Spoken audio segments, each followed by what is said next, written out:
Oh, although not the only international guest. Okay, thank you for that.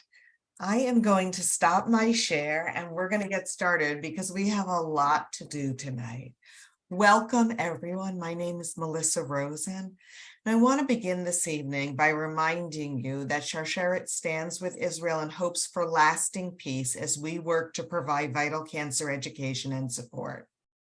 And I want to thank you for joining Sharsheret this evening to discuss a topic that you might not expect a women's cancer organization to address: men's health. Over the past few years, Sharsheret has worked to ensure that men's health, especially as it relates to hereditary cancer, becomes a priority. So let's begin by answering the most common question we received in advance of tonight. Why would Sharsheret, an organization that supports women facing breast and ovarian cancer, host a webinar on men's health? We know that many of the genetic mutations that increase diagnostic risk for breast cancer or ovarian cancer increase the risk of other cancers as well. Those include prostate, melanoma, pancreatic, colon, and male breast cancer. And we know that men and women carry these mutations in equal numbers and pass them down to their sons and daughters in equal numbers. And so therefore, we know that this is not just a woman's issue. This is not just a men's issue. This is a family issue. This is a community issue. So once again, thank you for joining us tonight to be a part of this important conversation. Before we begin, I have just a few housekeeping items to share. I want to start by thanking the sponsors for tonight's program, whose generosity allows us to continue to provide support and education to you. AstraZeneca, the Basser Center for BRCA, Daiichi Sankyo, GSK, and the Max and Anna Barron, Ben and Sarah Barron, and Milton Barron Endowment Fund of the Jewish Community Foundation of Los Angeles. And I'm excited to say that we have so many organizations that have chosen to become program partners on tonight's webinar because they understand the importance of the topic. So thank you to ANCAN, the Federation of Jewish Men's Clubs, HIS Breast Cancer Awareness, JScreen, the Male Breast Cancer Global Alliance, Men of Reform Judaism, and the Sarnoff Center for Jewish Genetics. This webinar is being recorded and will be posted on Sharsheret's website alongside a transcript. As always, participants' names and faces will not be in the recording. We received an incredible number of questions before today's program that we've already planned to include in the Q&A session at the end.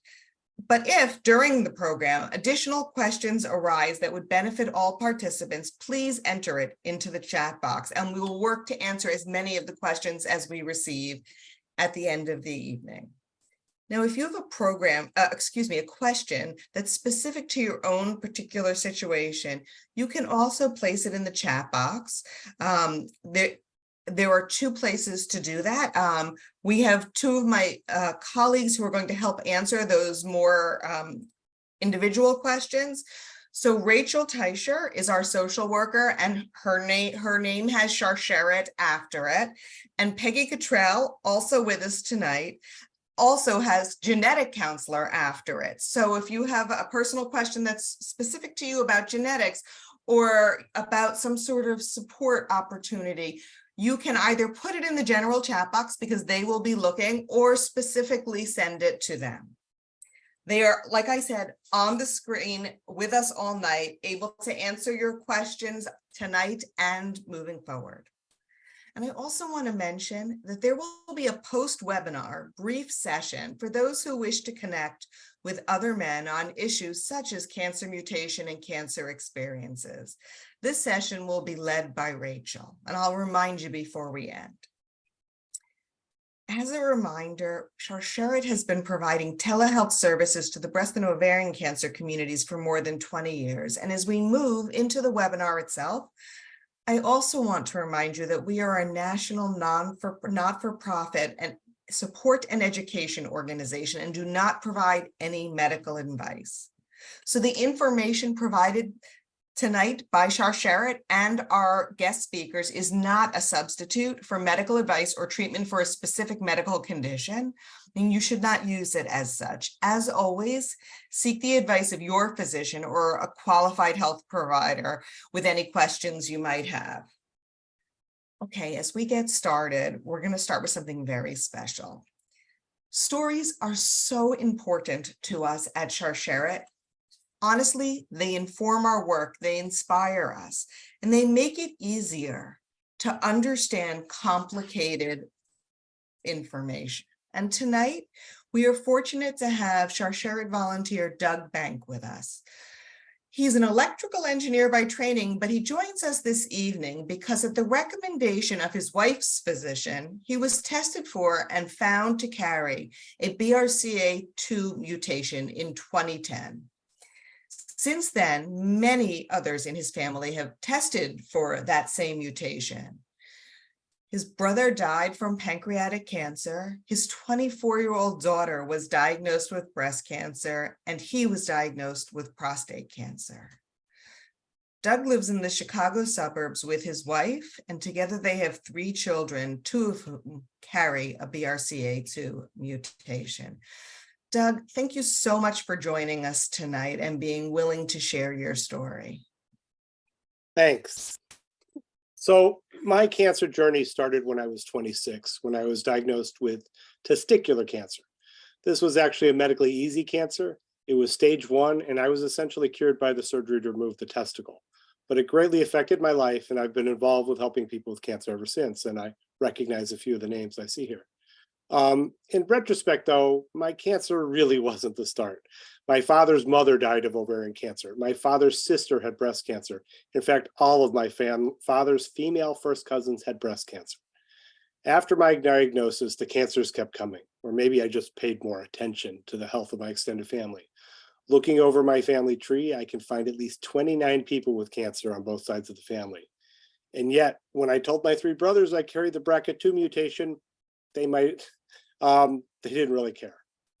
They didn't think it would really affected them because they were male, and they did not think they needed to take any action. As you may know, or will hear tonight, this is a mistake.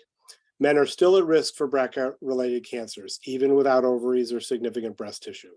Even without BRCA, your family history might reveal an elevated cancer risk. My uncle does not carry BRCA2 or any other known mutation, yet he has had breast cancer twice. His sister died of breast cancer, but her daughter caught her cancer early because she knew enough to undergo proper screening. My daughter knew she was a BRCA2 carrier as a teen and caught her breast cancer early, even before screening started, because she knew enough to pay attention when she found a lump. It is important to understand your risks and do what you can to be diagnosed early. Few cancers are as easy to treat as testicular cancer, but the earlier it is caught, the better your chance to beat it and avoid many of the negative side effects of treatment. I know that I am at higher risk for more aggressive prostate cancer, pancreatic cancer, breast cancer, as well as melanoma, all of which have been associated with BRCA2 and can be found in my family tree. I also carry an APC mutation that doubles my risk for colon cancer, although there is no history of colon cancer in my family so far. I see the dermatologist at least yearly for a full body skin check. I have yearly MRIs of my pancreas. That test is called an MRCP. And see a specialist gastroenterologist who performs yearly endoscopic ultrasounds of the pancreas and looks at my GI tract, and also does my colonoscopies. I had at least yearly PSA tests, was able to catch my prostate cancer somewhat early, though not as early as I would have liked. But that's a different story. My doctor, my internist, does a breast exam when I have a physical, but I do have to remind him to do it. And starting this year, I'm getting mammograms. As a BRCA2 carrier, my risk for breast cancer is just as high as a woman without BRCA. All women are told to have mammograms starting at around 40 years of age. The recommendation for men is far more tenuous. Nevertheless, I figure if my risk is the same as these women, I should also be doing the same thing. I tried to figure out if my doctors and insurance felt the same way. My doctors trusted my opinion, but trying to get an answer out of my insurance company was fruitless. Ultimately, I just had the test ordered and let things work themselves out. It was much easier to do the test than to ask if I could do the test.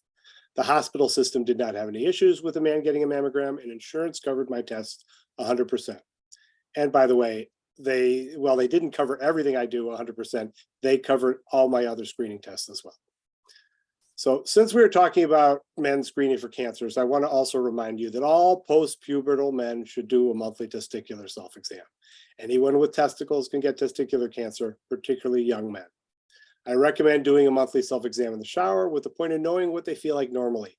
That way, if you ever feel something different, a lump or change in size or hardness, you will know it is not normal and you will be properly motivated to see your doctor to have it checked out. And this is generally good advice. It's important that you're familiar with your body and how it functions so that you can catch any potential problems early. Thanks for your time. Wow. And somebody's also, yes, we're going to talk about screening programs a little bit later. So thank you for that. And Doug, thank you so much for sharing your story and for your commitment to educate men about what they need to be doing to care for themselves. That's very helpful. Okay, so we have, as we move forward, two wonderful doctors with us tonight.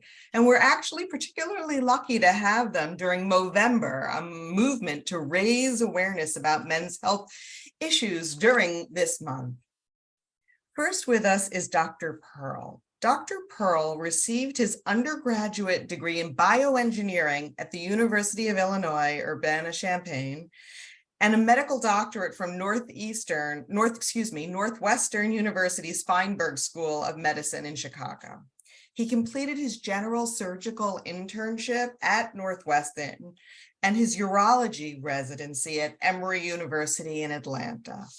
While at Emory, Dr. Pearl's in-depth training spanned the breadth of urology practice, including the management of stone disease, urologic oncology, benign prostatic hyperplasia, urinary incontinence and dysfunction, and erectile dysfunction. He received extensive training in minimally invasive urologic surgery, such as robotics and laparoscopy, and he's now back in Illinois. Dr. Pearl has multiple publications and academic presentations, including at plenary sessions at the American Urologic Association. His research endeavors have focused on telemedicine, enhanced recovery after surgery, frailty, kidney cancer outcomes, testosterone replacement therapy, and lower urinary tract symptoms. Additionally, he has received multiple awards throughout his career, including the Emory Urology Academic Achievement Award and the Northwestern Surgery Resident Teaching Award. Tonight, Dr. Pearl is going to focus on prostate cancer. Dr. Pearl, welcome to our program this evening. Thank you. Thanks, Melissa. And I have to say, Doug, that was a very well-spoken story that really hits home. You know, I have a lot of patients that I see.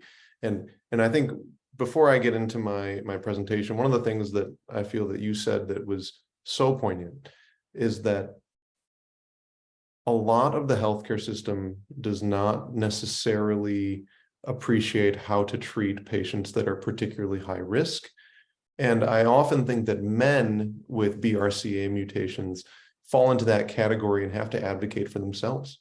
And I think that one of the reasons that I became a urologist in the first place is I saw men that didn't want to go see the doctor, didn't want to get checked on a sensitive examination. And I felt that I was able to relate to those people and help them feel comfortable during that process. So a lot of people ask, you know, what made you want to go be a urologist? And I think that's kind of where it led me. But simply hearing your story is something I see over and over again. And I would say there's even a bunch of urologists that aren't totally caught up on this. And it's important to come and learn at these styles of events and learn how to be your own self-advocate. And so it sounds like you're doing a fantastic job at that. And I hope that throughout tonight's talks, we can really help educate some more people how to do that for themselves.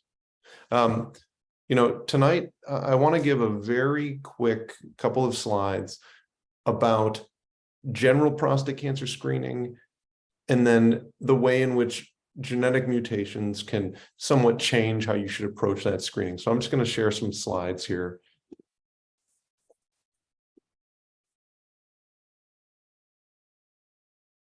Or try to. 1 second.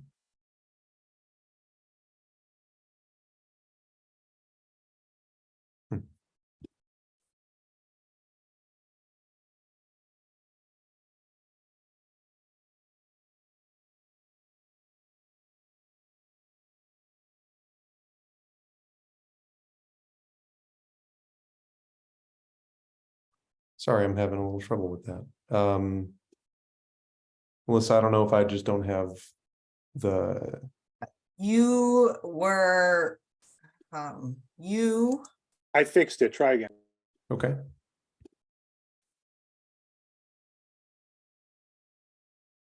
Jessica, can you help here? It's not giving you the option to share your screen? It's telling me that I have to go through whiteboard. It's not letting me just simply share my screen. Yeah. It's weird. I've never had that happen. Yeah. Hold on, we have.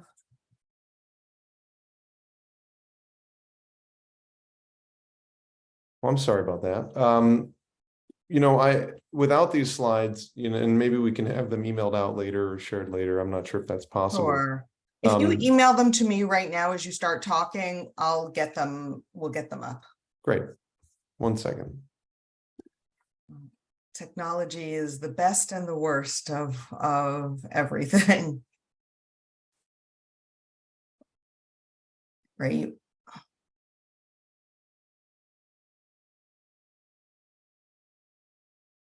So they should have just been sent to you.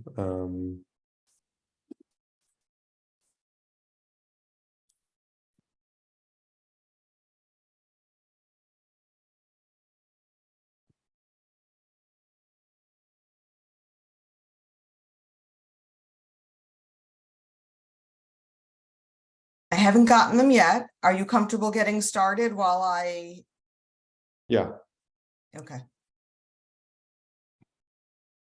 In the meantime, I'll keep refreshing until I get them. Yeah, I'm so sorry about that. Oh, not a problem.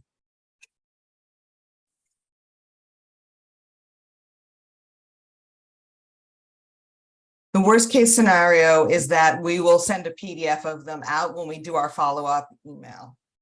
All right. Well, I'm happy to kind of talk through them while we're waiting. So the first thing I want to go through is genetic screening aside, who should be screened for prostate cancer? What are the basic criteria? And so first, men under the age of 40, we do not recommend prostate cancer screening. Most men will start screening at age 55 and will stop screening at around age 70, depending on their overall health.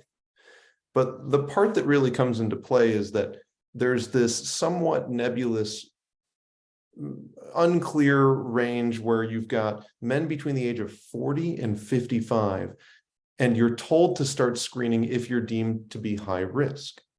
And we'll get to what does it mean to be high risk in just a second. So how do you screen someone for prostate cancer? Typically, there are two mainstays of prostate cancer screening. One is the PSA blood test. PSA is a blood test that will typically be abnormally high if someone has prostate cancer. And then the other thing that we do is we perform a digital rectal exam where you place a finger up the rectum and you're mostly feeling for abnormal lumps along the prostate. Typically, during screening, you get screened typically 1 to every 2 years. However, if, for instance, someone has a PSA blood test that's borderline, you might end up getting screened at a closer interval to see if there are any changes. And so who's high risk? Typically, the people that are considered to be high risk are those that are African-American men, Ashkenazi Jewish men, people that are shown to have a family history of prostate, breast, ovarian, colon, or pancreatic cancer, or if you specifically know of a certain set of inherited mutations. BRCA is one of them, ATM is one of them, CHEK2 is another very common one that we see. Ultimately, if you end up having a BRCA mutation, you have almost a 9 times higher risk of developing prostate cancer before age 65. Now, it's important to know there's BRCA2 and BRCA1. BRCA2 has a generally higher risk of prostate cancer as compared to BRCA1. If you take every patient that has a BRCA2 mutation, depending on the research studies you look at, there's somewhere between a 20 and a 40% chance overall that you will develop prostate cancer. And then once you get prostate cancer, typically your disease is higher risk, more likely to spread, more likely to need multiple modalities of treatment as compared to patients that have prostate cancer and don't have a BRCA mutation. The other thing that is interesting to note about patients that have genetic mutations is this seems to be somewhat of the forefront of where all of the clinical trials within the prostate cancer space have been focused. So there are multiple new drugs that have been developed within the past 3 to 4 years. So it's very interesting. I feel like our conversation is, if you know that you have a BRCA mutation in your family, you should tell the men in your family to go get screened. But the other way that urologists are dealing with a lot of these mutations is that if you have advanced prostate cancer, some people are getting screened later to find out if they have a mutation, to see if they have a clinical trial that can apply. So I'll tell you, there are a lot of urologists out there, and within urology, not everyone focuses on prostate cancer. And you'll see that certain people are much more attuned with the recommendations based on specific genetic mutations. But it's really important that if you have one of these associated inherited genetic risks, that you basically start screening around age 40. But just as Doug was saying, you may get a little bit of pushback from the healthcare system because not everyone knows that that's where it should start. I've got slides that more or less lay all that out, but those were the key points I wanted to say. Okay, thank you so much. We will send those slides out. We were having trouble loading them even when we got them, so there might be something funky going on with Zoom right now. But I saw a lot of questions come in, private questions to me to ask. So we're going to hear from your counterpart now, and then we'll go back for some Q&A. Okay, so next we have Dr. Aaron Newman, who grew up in New York and received his undergraduate degree from SUNY Binghamton and his medical degree from the Sackler School of Medicine in Tel Aviv. He returned to New York where he completed his internal medicine internship and residency at Montefiore Medical Center at the Albert Einstein College of Medicine, and completed his medical training and gastroenterology fellowship at Jackson Memorial Hospital in Miami, where he's been in private practice as a gastroenterologist since 2001, and is part of a large multi-specialty group with a total of 10 physicians, 7 internists, and 3 gastroenterologists. Dr. Newman is a professional speaker at national conferences and for pharmaceutical companies about topics including liver disease, colonoscopies, pancreatic enzymes, and the latest updates in gastroenterology. While tonight Dr. Newman's focus will be on colon cancer, he is going to share a bit with us about pancreatic screening as well. So Dr. Newman, welcome to the screen. Thank you so much. I appreciate it. Thanks for taking some time to spend with me tonight. Technology is not always my friend, so I'm going to use papers and do it old school. Doug, your story definitely hits home. A lot of the points you were bringing up, I've heard before, and it's critical, like you were talking about, making the diagnosis early. And that's really the main point with all of this, is getting the diagnosis made early changes the entire prognosis and therapies that are available for patients. So good for you for doing it, being proactive. And I'll touch on the end about a little pancreatic cancer as well, and exactly what you were talking about, the BRCA2 mutation. So if you hear papers rustling, it's just my notes. So globally, colorectal cancer is the 3rd most common cancer in males and 2nd most common cancer in females. In the United States specifically, it has one of the highest incidence rates in the world. Fortunately, the therapies that we have improved our morbidity and mortality with regards to that.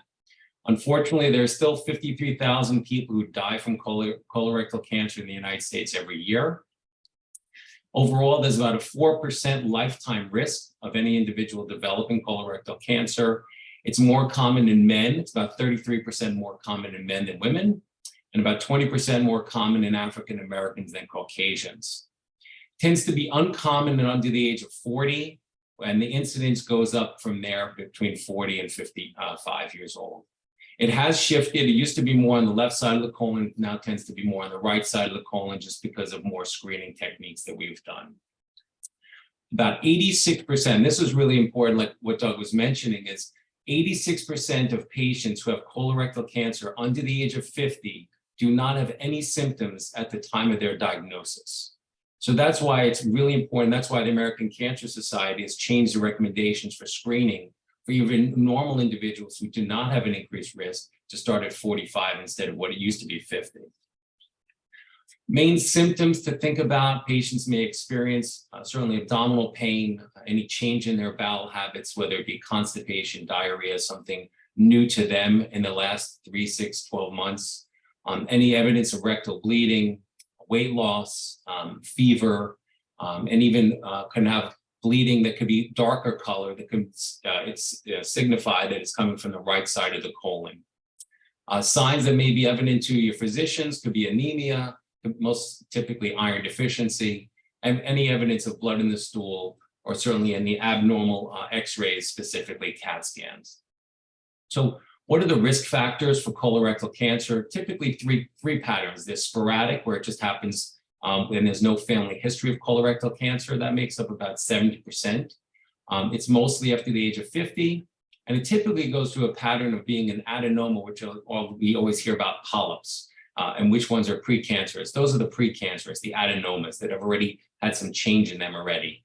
And then it goes from that type of polyp to become dysplastic to eventually cancer that can develop. And usually from the beginning of the polyp to the cancer developing, it's about a 10-year process.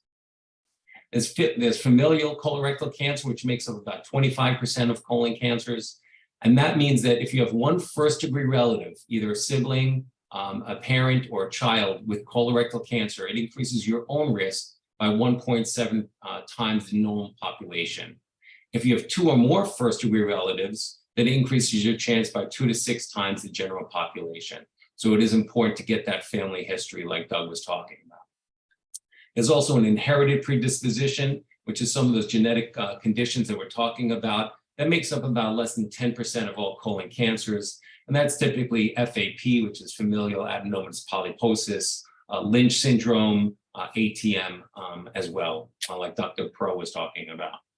What are the risk factors? And this is important, is have you had your own history of colorectal cancer? Is there a family history of colon cancer? The age, certainly as we get older, the risk goes up, as I had mentioned before. Do you have a history, and especially in the Jewish population, do you have a history of inflammatory bowel disease?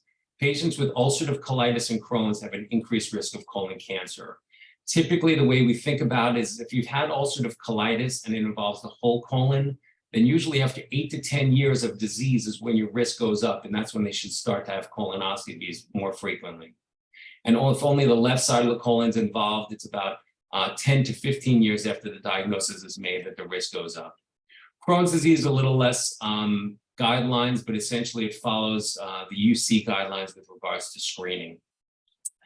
Any child that's had a history of radiation as a child to the abdomen or pelvis does increase your risk of colon cancer. Obesity as well, and that may be part of why we're seeing more colon cancer in the United States, because we think hyperinsulinemia may have something to do with that. Diabetes, smoking, red meat intake, we think maybe carcinogens involved with the high temperature of cooking, a sedentary lifestyle, and males more than females, as mentioned. Also, a lower risk of cystic fibrosis, and also patients with prostate cancer have an increased risk of colon cancer. So getting into the tests that we screen patients with, certainly there are, the best test we always say is the one that patients are willing to do. If a patient's not willing to do the test, then there's no real reason to order it.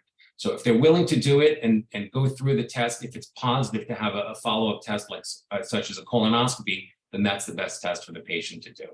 So there's different options. There's the FIT test, which is really a stool test measuring blood in the stool.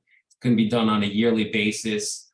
We do it usually if patients are either unwilling or unable to do colonoscopies, or if they just don't have access to colonoscopies based in a really rural area.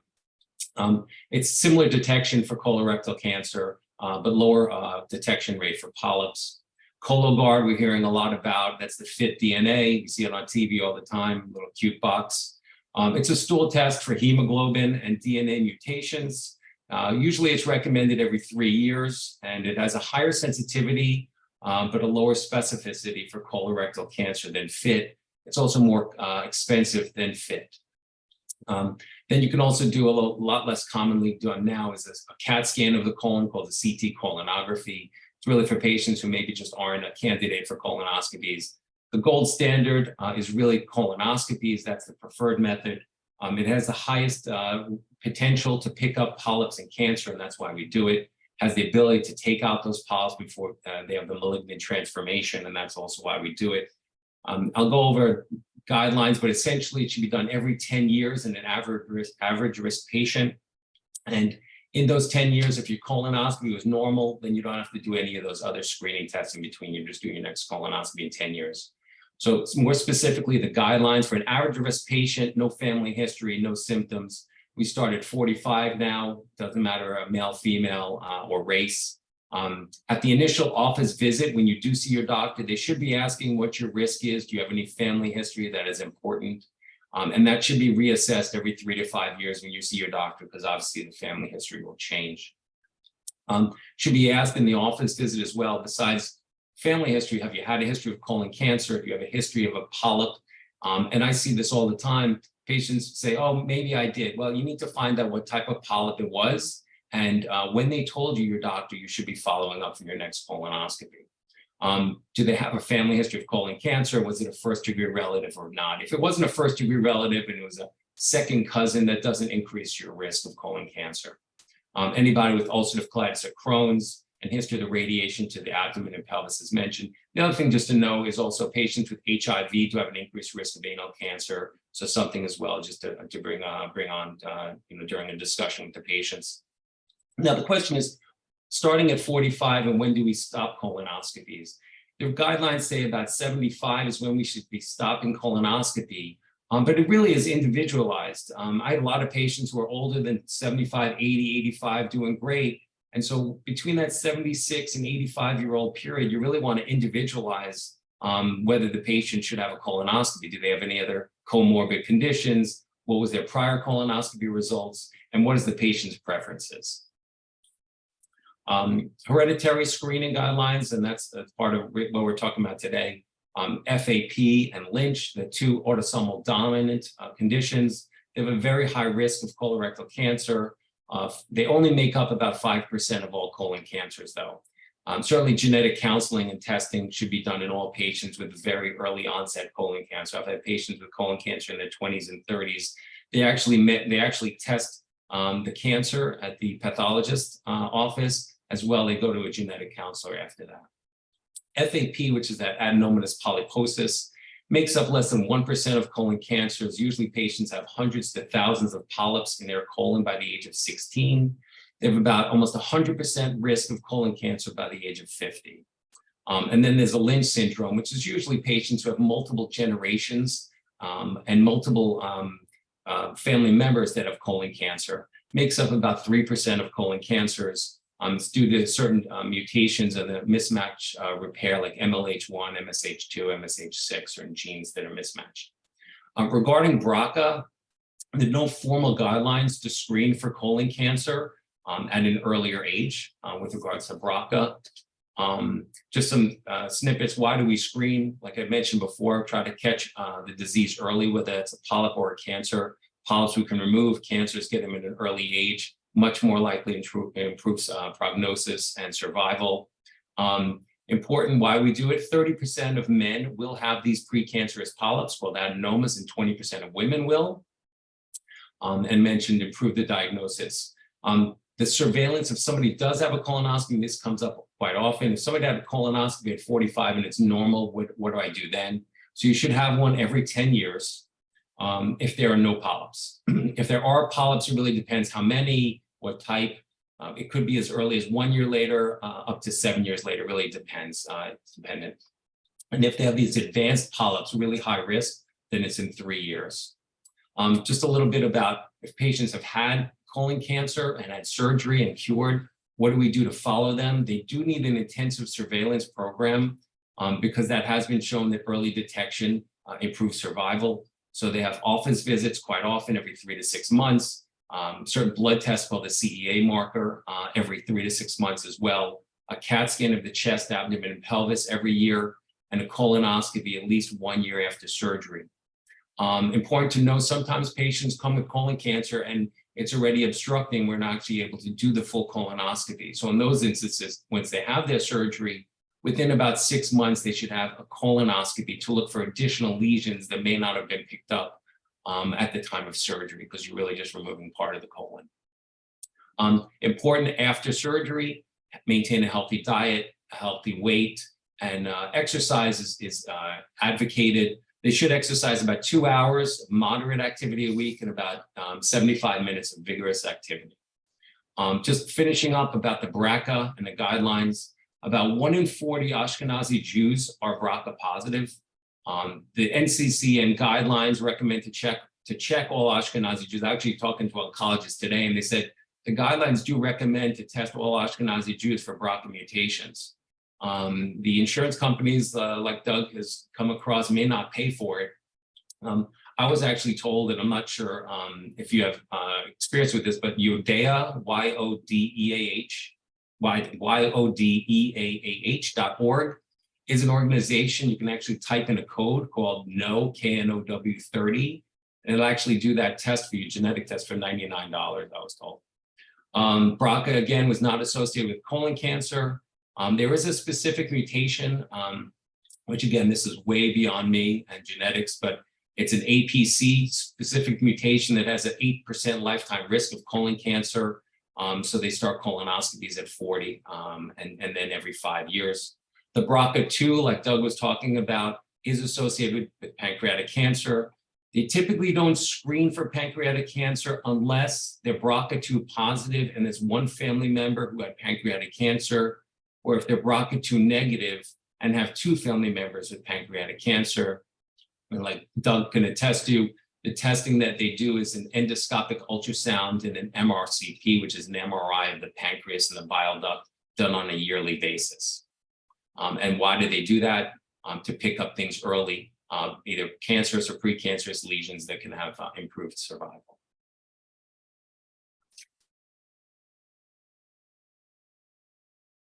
Thank you so much.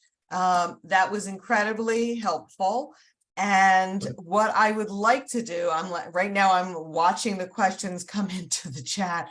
What I would like to do is also bring Dr. Pearl up. Thank you very much. And I'm just going to start with questions. And if there are questions specifically for Peggy, our genetic counselor, or Doug, keep typing them in and we'll bring them up too. I'm going to try and go back and forth. You can just tell me, you can just go ahead if you think you're the best person to answer. So somebody says that they had testicular cancer before 30. Now they're almost 40 years older than that, and there were no signs of metastases. But they want to know, are there any implications for the rounds of chemotherapy that they had? Does that raise their risk of another cancer or recurrence? Yes. I can speak to that, but maybe Dr. Pearl. No, Doug, go ahead. Yes, it does raise risks if you had cisplatin. And if you were to look online, it's probably the right thing to do. Look for, survivorship clinics. Look for, I know there's a good article there from Dr. Vaughn from Penn that talks about the cardiac implications, and there's implications with metabolic syndrome as well. And it's just something that if you ever have cancer at all, you should make sure your internist knows that. So if you had a cancer 40 years ago, it's still something they should know what you had and how you were treated. To echo what you were saying, the majority of people that undergo chemotherapy at the time that they had testicular cancer do fairly well with a very low risk of subsequent problems. There are certain types of chemo for testicular cancer that can cause basically cardiac issues, pulmonary fibrosis. Usually that would come up earlier than many years later. But everything you're saying is spot on. But in general, the risks of subsequent cancers from your chemo at that time are very low. Thank you. Thanks to both of you. So a couple of people have asked about mutations other than the BRCA. So in terms of prostate cancer specifically, and then I'll maybe even go into colon, but in terms of prostate cancer specifically, if someone is facing has a variant of the CHEK2 gene, and has a diagnosis of prostate cancer, are we assuming that that is related, or it could just be an unrelated occurrence of cancer? Because I don't think typically CHEK2 has to. So CHEK2 is one of the Okay. abnormalities that is associated with higher risk of prostate cancer. You know, I think it's always difficult to determine causation, because I mean the general question of, hey, I have this mutation, did I get my cancer specifically because of that mutation?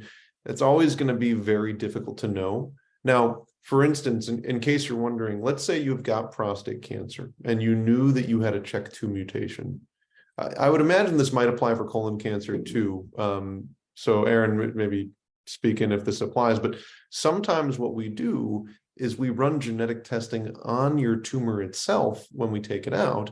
And if you can see that there's a correlation between those two, then that may give you a hint that this is related to your original genetic mutation. Okay, thank you. Yeah. And the same goes, so Dr. Newman, now in terms of CHEK2, possibly ATM, somebody did mention APC as well. How do the screening guidelines, can you just clarify once more how the screening guidelines change? Well, the CHEK2, there's no specific connection with colon cancer. Certainly with the APC and other genetic conditions, we do start earlier on. Even if it's an FAP, which is that APC gene, we start usually in the 20s. Wow. Doing colonoscopies, yeah. I have the APC, the Ashkenazi Jewish variant. Yeah. And I think that one they say start at 40. Yes, for that 140, correct. And what you were saying with the Dr. Pro, with the tissue, with the tumor, is that the same thing. We usually, when the pathologist takes out the specimen, they'll do genetic testing on that tissue to determine if there's any genetic mutations, some mismatch repair genes, anything to suggest that this is possibly this Lynch syndrome, which, you know, again, multiple generations, early onset, colon cancer, things like that. So once we detect that, then we take that lead, and usually I'll get them involved with the geneticist and the oncologist at that point. Okay. Thank you. I appreciate that. I've got some genetics questions here, so I'm not sure that Peggy's listening, but I'm not sure she has access to a camera, so you'll just hear her voice. So I'm here. Yes, great. Thank you. So can you please talk about how to get genetic testing? I think there are probably a lot of people on the screen now who all of a sudden are interested in learning more about that. The difference between medical grade testing and other testing, and what might trigger someone to really be encouraged to get this genetic testing. So it's really important. The one test that I would say is not the best choice is 23andMe. And that's because it's not a medical grade test. 23andMe themselves would say that if something is identified, it needs to be confirmed with a medical grade test. And it only looks at a couple of founder mutations. So it's not really anywhere near as complete as a medical grade test. You always want to get, if you can, be involved with a genetic counselor, and our profession is really able to provide very good advice about the implications of the genetic results. You can arrange this testing with JScreen, and right now we have a Sharsheret 50 coupon that can be used for $50 off. The organization that was mentioned, Yodea with color, that's also a reasonable choice. That is a medical grade test. And so if you have specific questions and would like more guidance, I've put my email address a couple of times in the chat, and please reach out. In a specific situation, I can help you figure out what's the best way to get testing done. Thank you. Thank you very much for that. Okay. And you know, the other thing I just want to add to what you said is that it's very helpful when somebody is considering or committing to genetic testing to meet with the genetic counselor, not only afterward, but prior to the testing itself. And Peggy is available to have these genetic conversations and help sort of frame what you might need to know prior to and afterward. Okay. A couple more questions. Can Gleason 6 patients who are BRCA2 carriers go on active surveillance?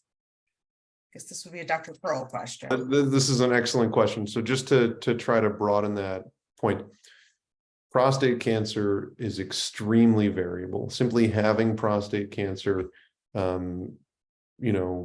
that could mean that you have something called Gleason 6 prostate cancer, which means that the cells, when you look at them under the microscope, are considered to be non-aggressive.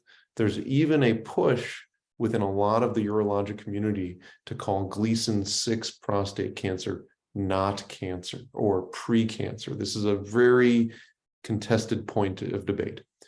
But the scale goes 6 through 10. And so traditionally, for people who have Gleason 6 prostate cancer, there's been a big push to do what's called active surveillance, which means that you do not need to aggressively treat that cancer. You can monitor it closely throughout a patient's life, hoping that it never gets worse and then it never needs to be treated. It is the waters are muddy with regards to research in different inherited mutations with cancer risk about whether those risks make people no longer candidates for active surveillance.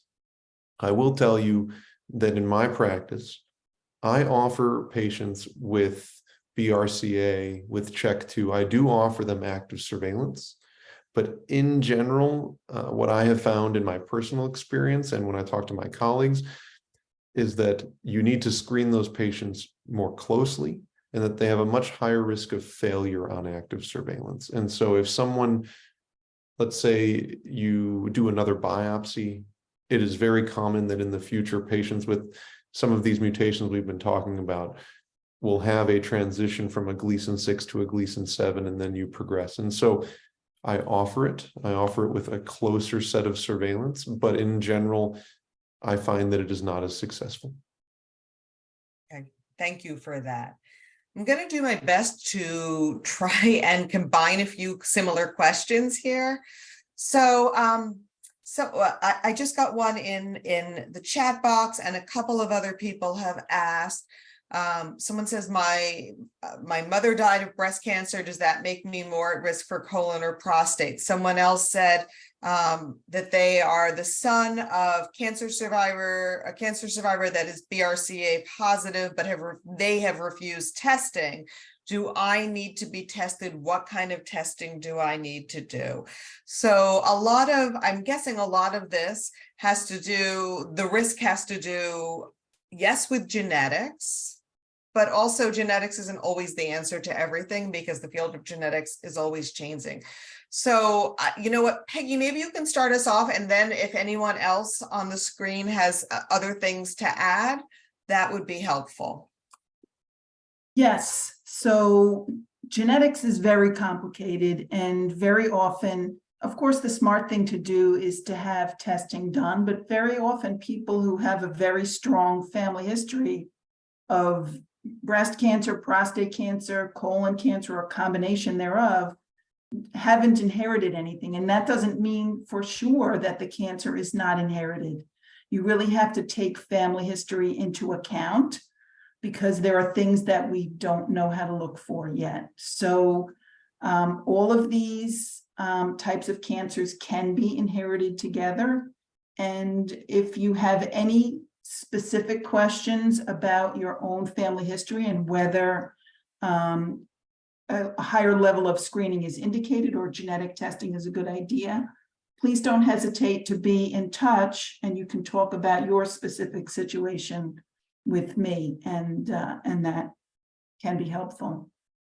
Yes, thank you. Anything to add? Mine. You know what? I got another question. I have two related questions about pancreatic. We're gonna try and do 3 more questions quickly. So somebody asked if they have a first-degree relative that has a history of pancreatic cancer, or there's a mutation, a known mutation. Is pancreatic cancer screening covered under Medicare? And then the part 2 is, of all of these cancers we're talking about, pancreatic is perhaps the one that is most difficult to detect at an early stage. And are there any early symptoms that might be a sign that people who are at higher risk might need to be aware of? Yeah, the insurance aspect, I wouldn't know. I don't do endoscopic ultrasounds, so I don't even know how difficult it would be to get that approved. I think certainly with HMOs, you may have more, kickback. Medicare may approve it, but with a first-degree relative and BRCA2 positive, certainly that is an indication. And like you said, it's one of those cancers you really need to pick up as early as possible. It makes the world of difference in your survival rate. So, I would do whatever I could if I did have Medicare to try to get that approved. Okay, I fall into that category. And as I said, I've had it done 4 or 5 times, I think, and it's always been covered. I had a problem this year. I just switched insurance, and really the problem was that someone coded something wrong. I actually did not need to be checked for, they did not need to pre-approve an EUS. They thought I was just having an endoscopy and they wanted to approve that. But the EUS with Cigna, they said, no, you don't need that pre-approved. It was like a colonoscopy, except the colonoscopy was completely free. The EUS may not have been completely.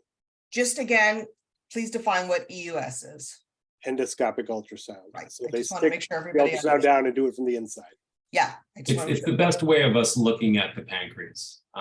It's like an endoscopy. There's a little ultrasound probe at the end of the scope, and they literally line it right on top through the stomach. You can see the entire pancreas that way from the head to the tail. So it's the best way. And it's the best way, is it? And you can also get But is it a sampling. good way? It's the best way we have, but is it a Well, good way? It's a good way. I mean, it has its own inherent risks. I mean, you're putting the patient, putting them under anesthesia, could be, a longer procedure, 30 minutes, something like that. But it's the best way we have of picking up something early. And then when you see something, you can actually do, tissue sampling and get an answer early. And you can detect whether it's just a cyst, whether it's a pre-malignant lesion, whether it's a true adenocarcinoma, and then you can pick up things much better. I've seen many times MRIs show nothing or sort of poo-poo, what they think they see, and then you do an endoscopic ultrasound and you get the correct answer. Okay, amazing. That's helpful for a very difficult diagnosis. Okay, I'm going to say that there were some questions about clinical trials, particularly for those who know they're at heightened risk. When we send the follow-up email, we're going to send out some clinical trial information alongside with it. So I want to end our Q&A session with a more like a final thoughts kind of thing. We know that men often ignore their health. That being said, what can we do as a society or an organization or a doctor's practice to encourage men to seek the proper screenings for these cancers and whatever else they may be at heightened risk for? Anybody can start. I'd love a couple of thoughts from each person, if that's possible. You know, I find that most of the time the women go first and then the men go after when they realize, fortunately, how simple usually it goes and how life-saving it can be. So, you know, having that support, I think, is critical. I think men who are by themselves are much less likely to seek out that medical care if they have a, you know, supporting partner. I think it makes a big difference to get them motivated to, you know, to drag them to the doctor and get the right test done. Okay, so partners, family members, be sure to be on top of the men in your lives. Yep. Dr. Pearl? You know, I think that as a lot of the younger generations are going through learning about their own health, the availability of information is so much, the access to information is so much easier. And I actually do think I'm seeing more men that are their own advocates, but I totally echo the statement of family members and loved ones, you know, watch out for each other in these situations, and people that have a support network encouraging them to go to the doctor makes a world of difference. And so I think that for people on this call, I would imagine most people are in tune enough to care a lot about their own health, and they're probably trying to learn about what they should be concerned about for the ones that they love. And so to that point, you can be someone's best advocate. Thank you. And Doug, on this one, because you're so passionate about it, I'm giving you the last word. As I say, I have been about testicular cancer more than half my life. And I would normally say to the girlfriend, you're the one who can get him to go to the doctor. You know, whatever it takes, you can get him to go. But I think my real take-home message is for a guy, just because it doesn't hurt doesn't mean it isn't bad. And that's what a lot of guys are going to do. If it doesn't hurt, they'll just ignore it. And some people could come in with a lump, you know, huge lump on their neck. You know, if it doesn't hurt, they'll just put it off. And that's not the right thing. You want to get something done early. And if it's just not what's normally there, at least ask. It's not that hard to ask about. That's great advice. Okay. Thank you so much.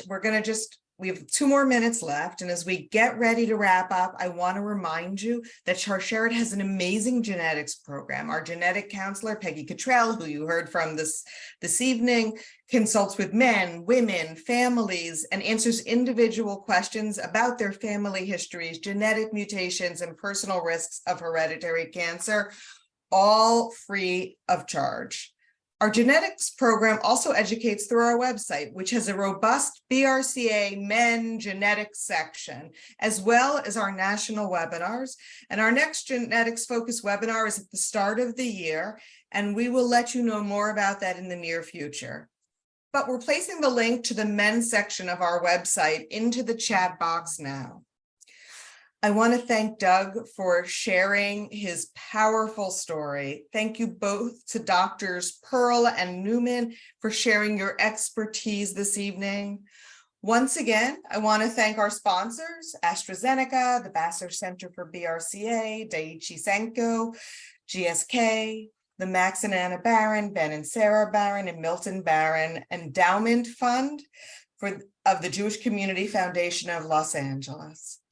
And tonight, to thank all our program partners for your collaboration: ANCAN, the Federation of Jewish Men's Clubs, HIS Breast Cancer Awareness, JScreen, the Male Breast Cancer Global Alliance, Men of Reformed Judaism, and the Sarnoff Center for Jewish Genetics. Please take a moment to fill out our brief evaluations survey that is linked right now in our chat box. Tonight's evaluations will provide an opportunity to access resources as well as impact the future for yourself, but as well as impact the future programs and initiatives specific to men's health. If you click now, you'll still be able to hear the end of tonight's program. And of course, we will repost that link after the session, the 10-minute session we're going to have as we end. We look forward to continuing this conversation with you, keeping you up to date on new information and addressing all the diagnoses that are impacted by genetic mutations. I'm excited to let you know, as we continue our commitment to men's health education, that our National Men's Leadership Council, which works to save lives through education, is thriving. Finally, as always, remember that Sharsheret is here for you and your loved ones, men or women. We provide emotional support, mental health counseling, and other programs designed to help you navigate through cancer experiences before, during, and after. All are customized, confidential, and completely free. So please don't hesitate to be in touch with us if we can support you in any way, including as a pre-viver, someone who is at heightened risk. You don't even need to know how we might help. We can help you figure that out. Our email in the chat box can connect you with one of our many amazing social workers, and again, the expertise of Peggy, our skilled genetic counselor. So I want to thank you tonight for joining us. For those staying on, who would like an opportunity to talk more intimately, please sit tight. For all others, thank you for joining us and have a great night. Thank you so much. Thank you.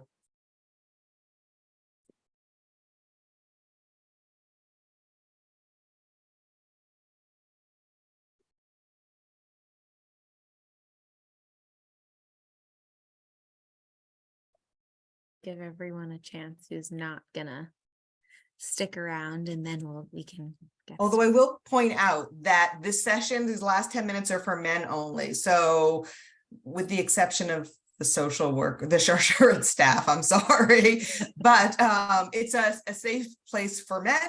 So if you were a woman here supporting the men in your lives, thank you for doing that.